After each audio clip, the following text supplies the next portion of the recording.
من 3 سال پیش از روستای خانوادگیمون اومدم تهران به خاطر استندآپ. ببینید روستا می‌خواستم من چون تجربه زیاد توی روستا دارم. ببینید روستا تفاوت آنچنانی با شهر نداره.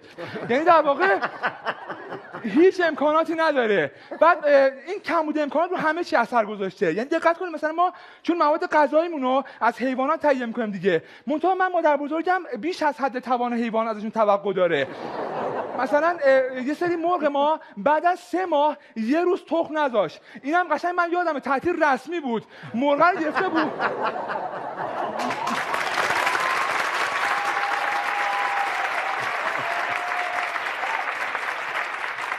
مرغو گرفته بود برعکسش که فشارش میداد. مرغ میگفت آج خانم چی کار میکنه اصلا اینجوری نیست که. یا مثلا یه کاری کرده با مرغه با همان میزان گندم روزی 2 تا تخم اضافه میذاشت.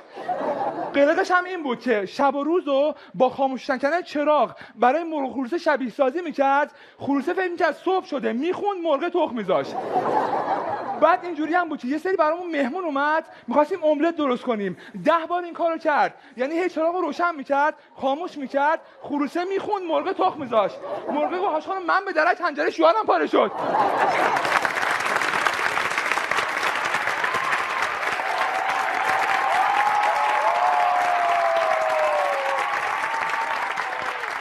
یا مثلا یه گاو داشتیم ازش لبنیات میگرفتیم. روزی 6 بار شیر اینو میدوشید. بعد اولین بار ساعت 4 صبح شروع میکرد. در واقع گاوو بیدار میکرد. یعنی اینجوری بود که گاوه تا نیم لیتر اول باور نمیکرد که این موقع صبح داره شیرشو میدوشه. بعد شاخ گاوم میداد من بگیرم، هم من خوابم میومد هم گاوه. یعنی چند سری با هم شاخ به شاخ میشدیم. آخر کار پیشونیامون میذاشیم رو هم با هم میخوابیدیم. بعد یه سری آخرین سری 12 شب این کارو میکرد. گاوه اینطوری میکرد میگم هاش خانم یه رو بداری هوا میکشی ول کن دیگه.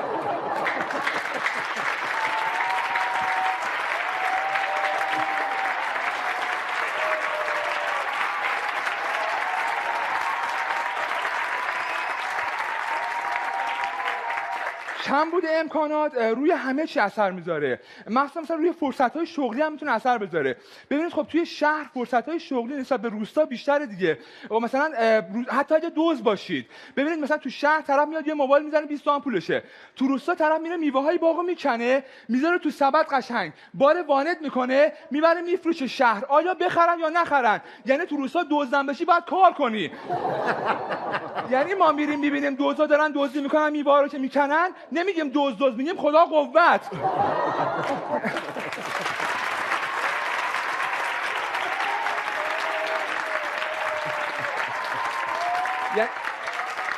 یعنی بگیم مال ماست دنبالمون میکنن. صبح تا کجا بودید ما میوه میچیندیم. گم شید.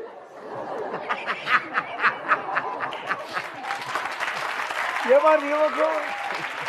یعنی میان میبینن ما میگیم ما میبینیم میگن صبح تا کجا بودید ما میوه چیندیم. برو گم شو. بعد یه میوه میشه مال اونا. حالا چرا میگم تو روستا دزدی سخت داره؟ ببینید ما یه سری دزد زد به باغمون. خب چند وقت پیش فرض کنید دیوارش مثلا 400 متر دیواره، ما 1 متر چاه پشت این کنده بودیم. این افتاد تو این 1 متر چاه. بعد عرضش 1 متر بود، طولش 27 متر بود. این افتاد یه رو بعد گفت آخ. بنده خدا بعد شانسی هم که بود این مغنی ما روز آخر بیلشو جا گذاشته بود.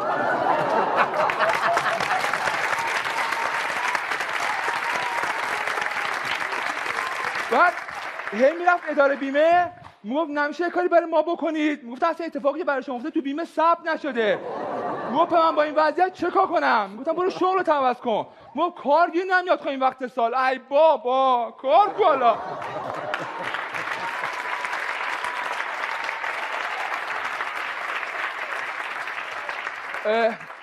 اصلا دزدایی که به ما زدن هیچ وقت خیر ندیدن. یعنی من یادم یه سری تو حمام خونه‌مون بودم، حمام زیرزمین بود، یه پنجره داشت رو به حیاط.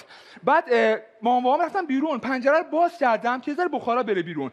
همون لحظه دزد پرید جلو پنجره. بعد با هم چش تو چش شدیم. یعنی نه من انتظار داشتم دزد رو ببینم، نه اون انتظار داشت منو تو این حالت ببینه. بنده خدا اینقدر ترسید آدرس پرسید.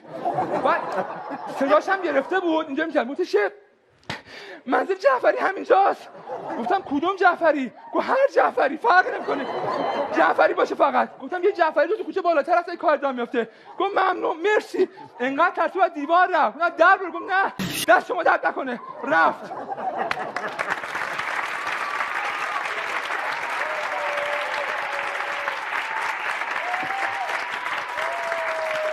این کمبود امکانات توی حمل و نقل و ترابری ما هم اثر میذاره.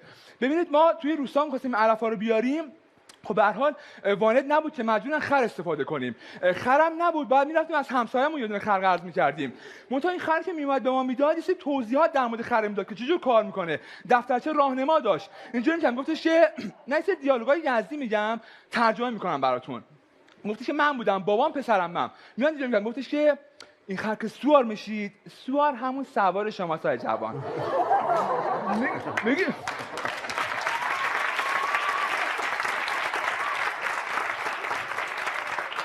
میگه حرکت کن، حرکت میکنه. میگه هوش، میگه هون، تندتر میره. میگه هوش، ترمز میکنه. دست راست، دست چپ. مثلا من دندقم نداره، گفت دندقم خود چیکار به کارت نمیاد دندقم. آقا ما این خرر رو گرفتیم و گذاشتیم خونم، قرارش بعد از ظهر بریم علفا رو بیاریم. طرفای غروب، طرفای ظهر بود، پسرم من دنبال من. گفتش که حسینا یعنی حسین کوچک. گفت وقتی خری برداریم سوار شیم، برخیز خرر رو برداریم سوار شیم. ما رفتیم و خرر بردیم بابام نفهمید یواشکی سوار شیم. پسرم من اذیت کنه، یعنی میره رو مخ آدم. خرم اوکی بود، هر کار می‌کردیم هر کار میگفتیم میکرد. مثلا گفت که برو ایرا رو، میرفت اینور. گفت که برو اورا رو، میرفت اونور. مثلا گفت دور زن، دور میزد. بعد یه جوب آبی تو روستا بود، گفت برو تو اورا، میرفت تو آب، میاد بیرون، سرد تو خرش یخ میکرد. یا مثلا میگفتش که هون خر تندتر میرم. گفت هوش، ترمز میکرد. گفت هون هوش، نکنه خراب میشه. چرا اینجوری میگی تو؟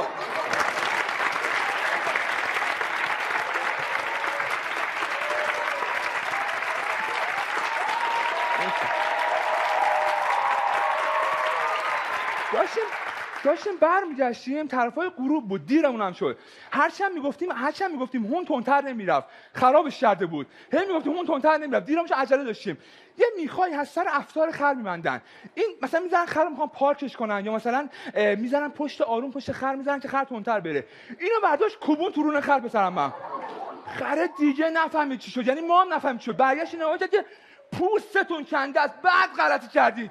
شروع کرد دویدن. و اینقدر تو میدی کسایی که فرد ما رو میگفتن حاج آقا، ما به بابا میگفتن حاج آقا ما دیدیمش بغل ما، چون نفهم چه وجه به قرآن میگرفتیمش. و این خرید داشت میگم، میگفت پسرم من میتونم میگم، گفت حسینا تو یه چیزی بگو، من چیکار کردم؟ گفتم من دیگه هر کاری بکنه فایده این داره میره، من فقط پشماش گفتم نمیتونم، با من صحبت نکن. بعد این اون لحظه‌ای که گفت من اون لحظه که رد تو رونه خره، من اومدم یه هوش که ترمز کنه، حواسم نبود هون و هوش رو با هم گفتم هونش، زبونم نچرخید، گاز ترمز رو با هم گرفتم. این میگفت تقصیر تو بود، تو این گفتی اعصابش خورد کردی. گفتم تو سیخو تا اینجا کردی، خره اعصابش خورد نشد. من گفتم هونش اعصابش خورد شد.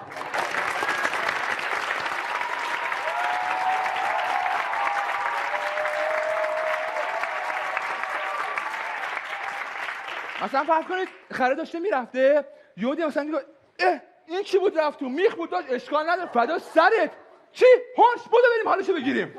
خلاصه ما رفتیم و خوردیم به دیوار و افتادیم. خره خراب شده بود، خوردیم به دیوار و افتادیم. یکی اومد بالا سرمون، همه اومدن دهات جمع شدن، کل مردا و زنا اومدن جمع شدن. یکی اومد اینطوری کرد، گفتش آیون خانم خر سالمه خیال الحمدلله خر سالمه. و ما رفتیم خونمون. کم بوده امکانات، اینطوری بود که مثلا اگر امکانات به روستای ما هم میومد اینجوری بود که یا نمیومد یا اگر میومد سخت و طاقت فرسا میومد. مثلا روستای ما لوله کشی شده بود، منتها چه لوله کشی، مثلا روزی 3 بار آب قطع می‌کردن، در واقع فقط لوله بود، یعنی هیچ چی نبود. بعد یه نفر بود اینجوری می‌کرد، میگفتش میاد پشت وانت اینجوری می‌کرد، میگفتش هم روستایان عزیز توجه فرمایید، هم روستایان عزیز توجه فرمایید. انگار چه آزاد شده، آب قطع کنه دیگه. میگه آب برای قطعه، بعد تق آب قطع می‌کرد. اصلا میگفت آقا آبو یهو قطع نکن، حمام هستیم، دستشویی هستیم، کار داریم، یه فرصتی بده. میگفت چش اصلا خیالو چش اینطوری میگم. گفتش فرداش من دیگه گفتش هم دوستان از توجه فرمایید، هم دوستان از توجه فرمایید، او برای قطعه 10 9 8 خوشحال بود.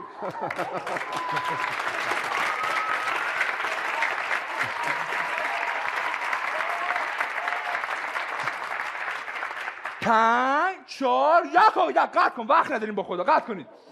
فرداش من دل کرد، گفتش هم روستان توجه فرمایید، هم دوستان عزیز توجه فرمایید 10 9 بعد ما رفتیم دستشویی اومدیم بیرون هم اومدیم بیرون همه کارامون کردیم دبه‌مون پر کردیم گفتش که 2 1 عید شما مبارک 100 سال به این سالا